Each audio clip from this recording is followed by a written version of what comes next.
Welcome to Shelf Life on Jamaicans.com.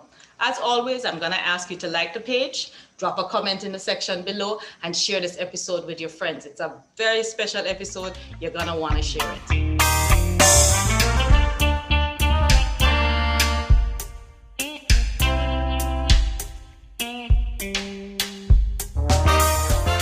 Hi, and welcome to Shelf Life. Today, I have the pleasure, the honor, and the privilege of speaking with a lady who is behind so much reggae music, so much in the reggae industry, and in such a male-dominated industry, she rises above and she has stood tall above them all. Miss Pat from VP Records. I'm going to be talking to her about her life and her book, Miss Pat, My Reggae Music Journey. This book is more than just about her. It's about reggae music, and boy, I love my reggae music. And so I've been looking forward to this chat. So join me. Miss Pat, I have been so looking forward to this because no music in the world like reggae music. Okay?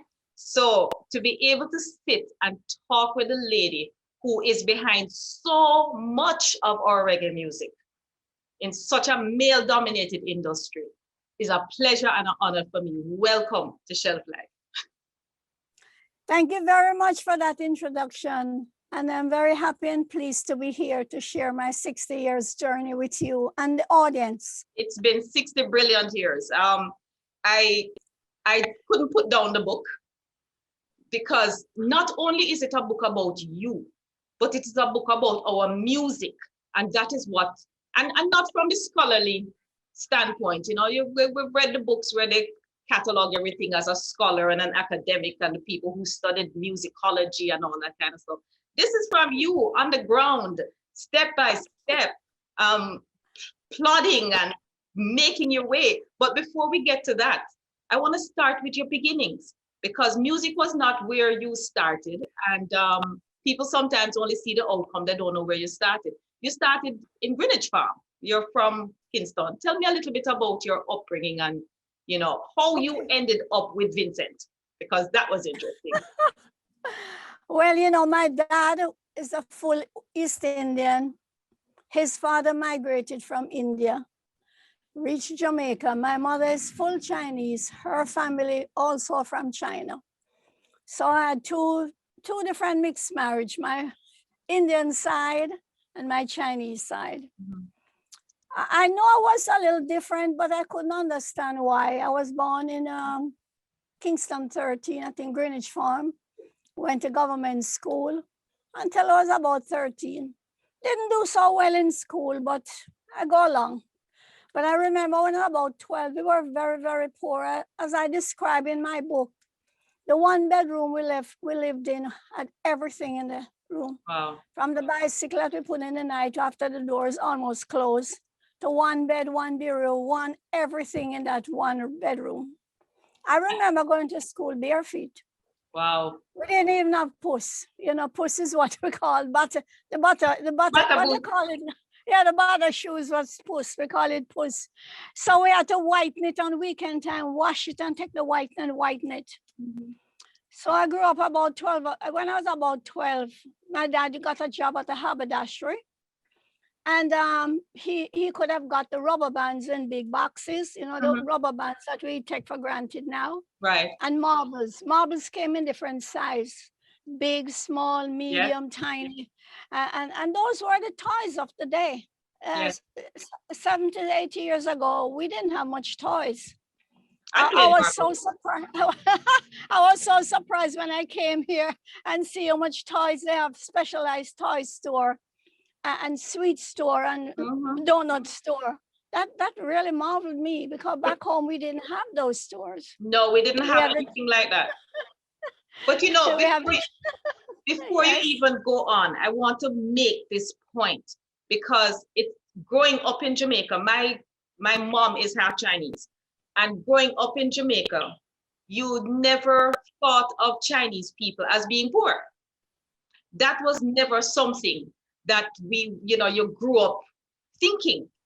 So that is not something that we're used to hearing.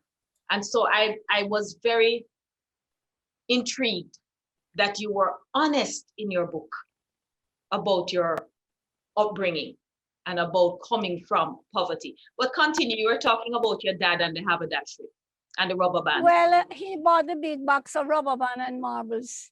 And what I did is to sell them during school lunchtime so that I would get my lunch money. And I think that's from where my sense of development of doing, sell something that somebody likes and enjoy. Mm-hmm. And then I wanted to, my dad wanted me to work in a bank because at that time, 60 years ago, 80 years ago, bank job was very high esteem, you know, way up there, like how they dress, how they talk. But I didn't want to I didn't want to work in the bank. So I wanted to be a nurse. So I took the course, an online course, and I passed and I went to university for 2 years. And then a little before that, I met my husband, got pregnant, threw up the nursing, start to work with him in the jukebox, changing jukebox records all through the island. Okay, and so that's why I get the love of music. That's how I developed the love of music, to see how happy the people were when he brought in those new records to change the jukebox. If anybody don't know about jukebox, it's a little machine that's in the bar and the restaurants and the clubs. They drop a quarter. It wasn't a quarter at that time. It was shillings and pence. Or shillings and pence. You drop a shilling and you get 5. You can pick 5 records that you like. And that's how people have their enjoyment. The arm go and pick up the record and it put it on and play. It's a fascinating machine. I know. I will just stay and watch it and see how happy the people were when Vincent came in with the box of new records. That time we didn't have Jamaican record, we only have American record. Percy Slade, Dream Reeves, Sam Cooke, you name it, Elvis Presley, Aretha Franklin. Those are the ones I grew up with. Yes. Then in 1962, when we had independence, Jamaica, I think that really spurred us to make our own music. Because in those days, our music didn't play on the radio, you know. They thought it wasn't good music. No. We didn't get it played on the radio. And you know what, that actually continued for quite a while, because I'm a 60s baby. I'm an independence baby. So I'm familiar with the pound, shilling, and pence and the jukebox and all that kind of stuff, because I used to be fascinated by the jukebox. I used to just stand up there and watch the thing, just pick up and take the record and then put it on. And it's a very nice machine because, and it at that time was one of the most like entertaining for people. Yes. Because if you don't have money to go to the dance, then that's the next thing. You go in the square or you go in the bar or you go in the club and you just punch your little cents and you get a record, you play. Yeah. So that's where my love started with music. So Vincent used to actually distribute the music in the jukeboxes. And then you kind of went into business because you had these leftover songs when you take out the old ones, and you went into business and set up this little shop, Randy's. Yes. And no, first of all, my husband was still working with the jukebox company. Okay. His friend had a weightlifting, like they sell weightlifting chemicals to build you up. I don't know what you call those things to build you up. Yeah. So we rented a little space, another little aisle, and that's where we started to sell a jukebox record. Okay. And not realizing so much people love the old records because they couldn't get them in the store to buy. Right. And we sell like 5 for 10 cents or 10 for 20 cents. Very cheap where they could afford it. And it was so full, and especially in weekend time. 3 people come in, we have to wait till 3 people come out, 3 people come in. we did so well till we move up at 17 North Parade. Because his father had a friend at a restaurant, a big restaurant at 17 North Parade. But the restaurant was so big, it didn't do well. So we rented another 10 by 10 space, parted off with bag wire. Not bag wire, no, the partition wire. If you look in my book, you will see the store. Yes, I saw the store. And then I started to sell one record, LPs, Percy Slade, Dream Reeves. I got a West Indian record, which is my former Prime Minister owned that record, Eddie Seago. And even maybe about 20 years ago, he came to New York when he releases his 100 book.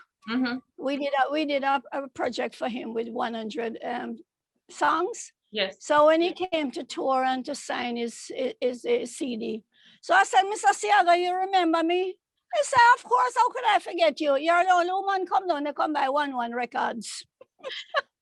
And you, And a female at that, and a female at that. you know, as you talk about by 1-1 records, and this is, I'm going to kind of jump around sometimes because there is a quote in your book that stuck with me from Judy Mowat, where she says, you were the first one to buy 500 copies of Black Woman. Black Woman is one of my favorite albums of all time, like all time. Because I used to sing back then, and every song on that album I would sing. But that album was dear to me. But from 17 North Street, and that's where you opened Randy's, right?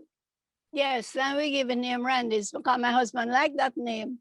He used to listen to a radio in Tennessee, and the guy was Randy, something or another, but he loved that name, so we just called the store Randy's Record. And of course, and it's there, we stay for 20 years down there. Until we buy out the restaurant, we buy next door, we build a studio, and that's how the journey starts. Right. Reggae music. I remember Chris Blackwell, you know, because in 1950, 1960, Bob Marley never get famous, you know. No. He was just another singer like everybody else. And I remember Chris Blackwell coming to sell me some of my 45 records, you know. And he remembered that too. Wow. You know, those were the days. But we were just so innocent. Yeah, through the record shop and the studio, you met and interacted with so many of our greats. I know Vincent, when you first hear Randy's records, you figure Vincent's name must have been Randy, but his name was Vincent. Right. But he loved that name. You met and interacted with so many of our greats, and he was in the studio most of the time, and you were in the record shop. Right. But this was side by side. He was a very social level people, because even when the musician came down there, don't care how they look and they have no shoes on or anything, he said, okay, go play. So it's $20 an hour. Sometimes I don't have the $20, you take $10. Okay, when you come back again, you pay, or when you make a hit, you pay. So that's how we operated it, you know. We were selling music, but it wasn't different from a Chinese shop, because the same community that we build around us, it's the same like how the Chinese people go in the worst neighborhood and build a little shop and service the community. Yes. So my studio and my store become the community for music. Everybody in music congregate there. If you want a musician, a backup singer, everything was right there. So when the guys them doing their session and they want a backup singer, they want something with a little shocker, just call downstairs, somebody go up and get a little job. It was an agency for music.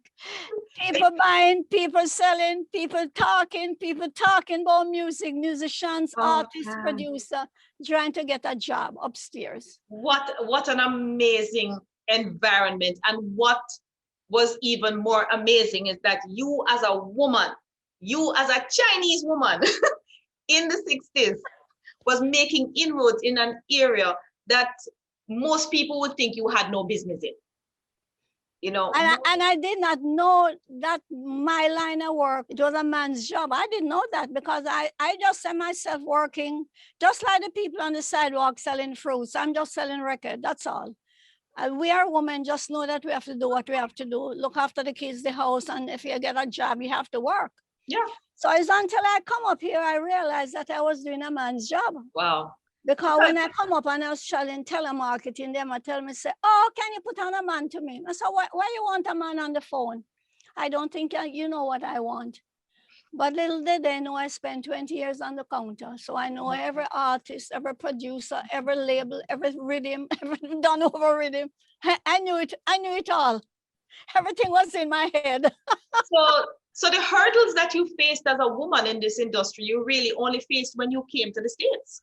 Yes. In Jamaica, you were just accepted. Yes, because we grew up with Black people all around us. My mother used to send us go to Clapham.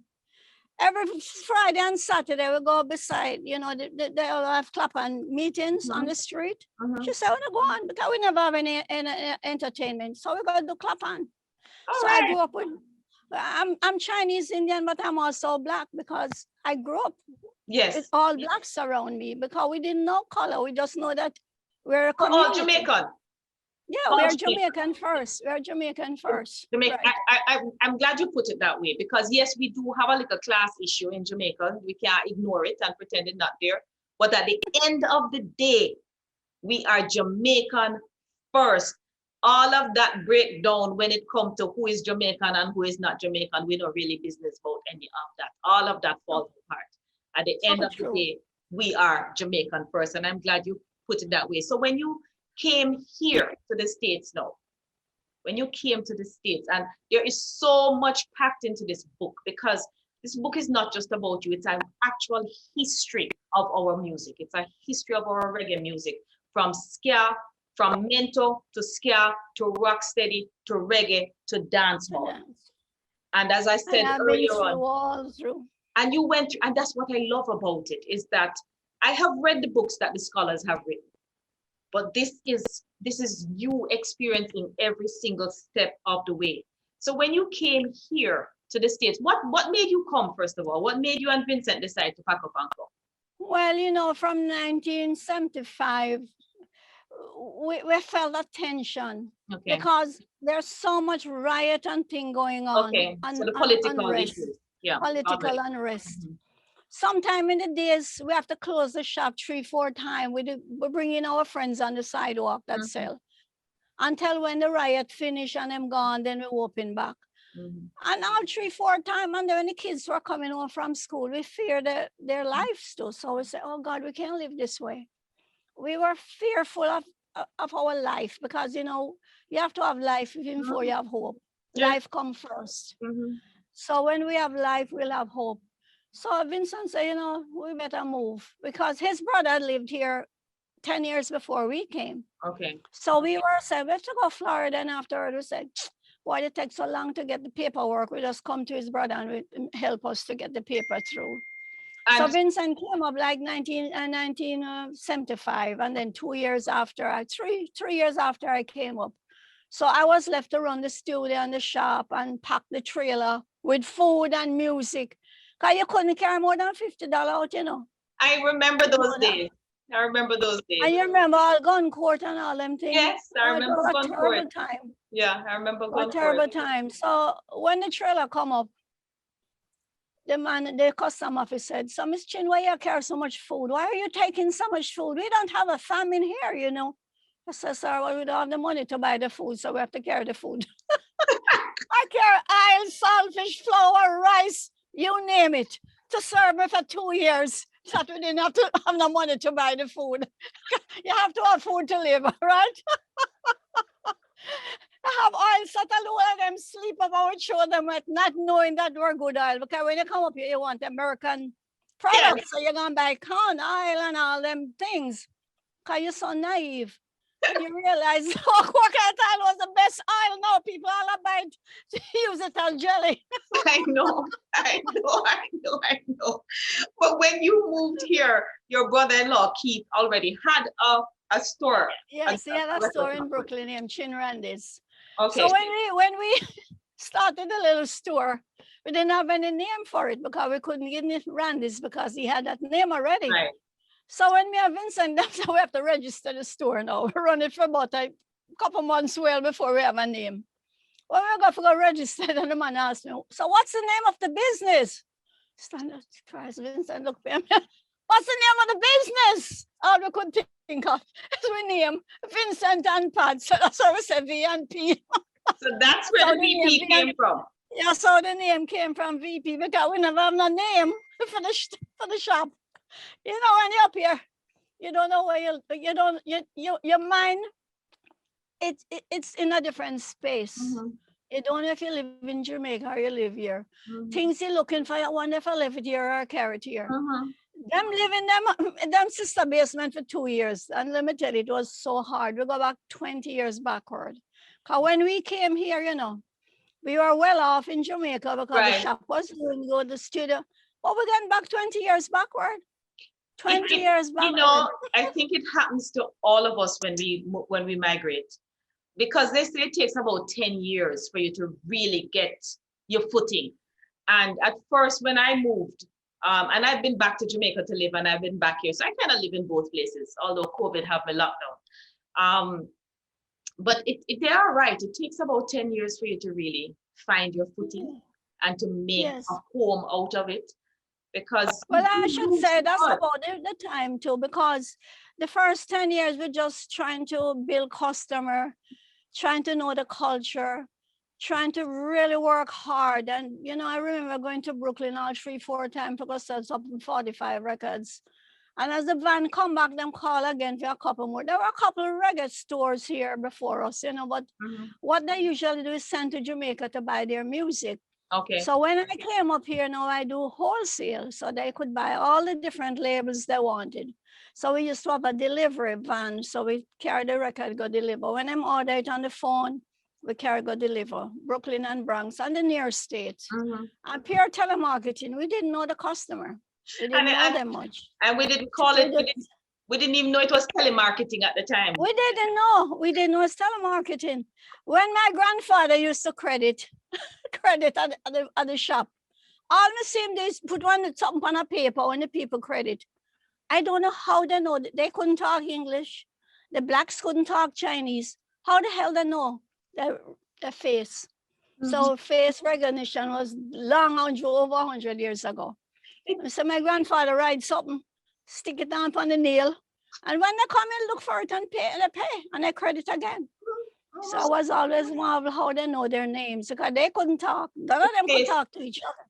Facial rec, man, facial rec. Yes. Nothing new. We've been doing it in our head a long time. A long time. Before adding machine come on, everybody used to have things in them head. Every phone number you know in your head. And yes, everything you knew in your head. So we're gonna pick up from where you changed over to VP now. And VP Records was now, this is to show how far ahead of your time you were, because now you were distributing all of the Jamaican music to anybody who wanted to buy it, which was just unusual and not being done. And VP has stayed ahead of the curve every single step of the way. You bought your building on Jamaica Avenue, which was a milestone in itself. And everybody who has ever been to New York and gone to Jamaica Avenue know the VP Records building. Yes, and we start back the same way we start in Jamaica. 10 by 10 space with a little basement, selling $275 a week. Wow. To where we are. And then we went down to the block and buy out that little building from the man. And God has been so good to us along the way, because there's a Jewish lady that used to work with that man where we bought the building from. She stayed and worked with us over 10 years. Wow. And she taught us, she was like a mother to us. Because she was older than us. We were like 45 and she was near her 60s. She's like a mother to us. She teaches us the rope. She even learned to rap with the customer. And our client is mostly Black people. So she learned to rap with them if them short. She said, okay, I'm going to lend you this. When you come back, you pay me. Wow. I tell you, Mrs. Bernstein, I'll never forget her. There is a truth about giving out to the universe that which you would like to get back. There is a truth about treating people well and that being a blessing on you. And everything that I've ever heard about Miss Pat has been just how wonderful she has been. And just reading your book, I realized how much you have done for reggae music and for musicians and for artists and people who are just starting. And that is all part of the blessings. But your journey was not without its own fair share of heartache, because at one point you decided to open your headquarters down here in Miramar in South Florida, and you went through a journey with your husband not being well, and you and your kids having to carry on the business. Yes, we all went through struggle and dark times, and some of the dark times that I had, thank God I had the music and I had good family and friends who really helped us. And the business helped us, because when you go to work, for that time that you're there, you have to do a service. So you have to know your music, you have to sell the customer, you have to pay your bills. Well, it was very hard. My husband got depressed, and it just like a chapter in my life that was very dark. Yeah, but it's good that you were able to open up and talk about it, because a lot of times we don't talk about those areas. And those are the things that help to motivate others when they realize that as even with all that you had achieved and you and Vincent had achieved, you still had to deal with the everyday depressions and problems that the rest of us have to deal with. You know, it's just life. Yes. It's just life as it is. And you have to carry on, which you and the kids did. And we're gonna jump to the dancehall era because Okay. dancehall came into being. And in 1997, you signed Beanie Man. Yes. And Beanie Man just kicked down and shelled down the place with Who Am I? The girl, them sugar. And that was, I think, a milestone for VP, wasn't it? It kind of propelled Yes. a step further. You know, when I came here, I thought because they knew Bob Marley, I took up a lot of roots music. But I didn't associate it too much till when the dancehall come on. I guess the dancehall is similar to the hip hop, so Yeah. they associate it more. But when the dancehall take over, man, we couldn't stop it. All the dancehall artists just was selling right up, even up to now. Mm-hmm. I guess to me, the dancehall is a self-expression. I've never been to the dance until when I come up here, like Christmas time. My reverend have a little charity dance, and I see how much the people love dancing. Oh my God. They dance 1 whole hour reggae. I mean, then the soca, reggae, lovers rock, and then the dancehall. When the dancehall start, Mm-hmm. I All tell hell you, break loose. All hell break loose. everybody start dancing the way they want to dance it. Some dancing very expressive, some dancing hugging up. It just opens my eyes to see. We are an expressive people, though. Yes. And especially those of us with African background and African heritage. We are an expressive people. And I love dancehall music. I can't take the slack lyrics. Let me just put that out there. I can't deal with it. It's for a different, there's an audience for it. And I'm not big on censorship. There's an audience for it. It's not my audience, but a dancehall rhythm. Now, I have been known to stand up on my feet from Sumfest start and Sunsplash start till it finished next morning and dance the whole night, because I can dance all night to reggae. I mean, I can be awake I can play reggae all day, all night and not miss anything else. Even though I do love pretty much every music, you know, as somebody who is a radio personality, I play a lot of different music. But reggae is my music, and dancehall, that dancehall rhythm is infectious. Yes. It's so infectious. And it's, again, you look at, you know, this Chinese lady, and you listen to the dancehall music coming out of her label, and you think, wow, at the end of the day, like you said, we're all Jamaican. We're Jamaican first. And it's about Jamaica. It's about the music. And let me tell you, music is one of the things that God has given us. Yes, it is.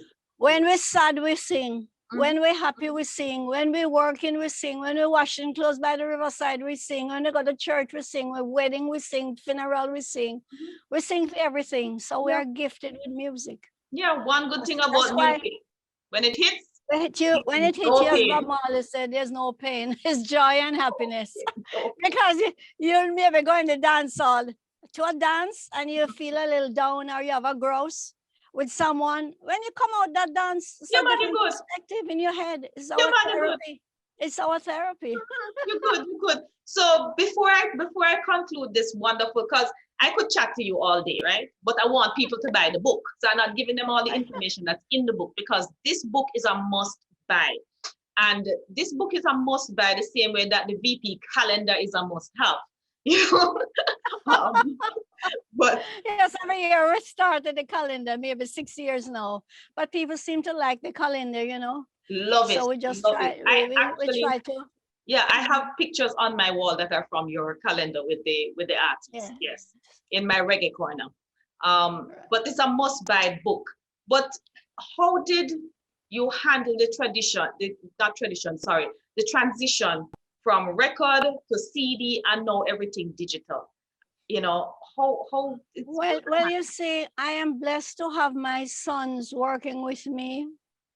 because the hardest time, I think, we know all the sequence from the 45 to the 78, to the LP, to the cassette, but I think the hardest part is when we went digital, because we didn't know about digital. It was always on tape, and we had to digitalize every song. It must have taken 2-3 years. The whole catalog. The whole catalog. So first of all, when he came to work with me, Randy, that's my second son, because he had worked in California in aeronautics. He never sort of liked the music so much. So when he come to work with me 25 years ago, he said, Mom, he have to do over the whole catalog because we spell the name wrong. We put the S when we never put the S. We never have no structure. we just put it out because we have to put it out. We never know business. I mean, we never go to school to learn business. Right. We only do it day by day and try to do the best you can.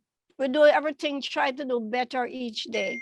And as the music change, we try to change and be ahead of the curve, because we know when the music going to change from ska to dancehall to reggae to dub and drum. We just have to know, because we're Jamaican. And we have to know our culture. And you have stayed ahead of the curve. You have stayed ahead of the curve. And VP is just known for producing the absolute most excellent products.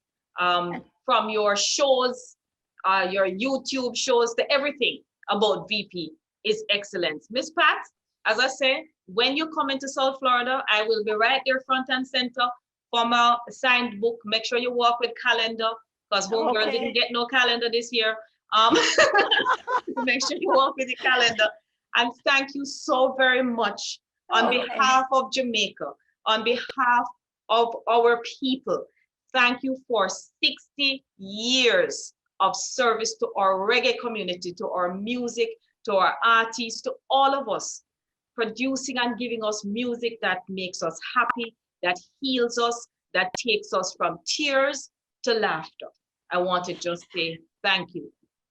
Thank you. And I also want to thank you and all of the reggae fans, Judith, because if it's not for the fans, the producers, the artists, the DJs, everyone in the music industry, we couldn't have a name VP Records. So we like to thank you, Judith, and all the people that really can showcase us the way you have done it this morning.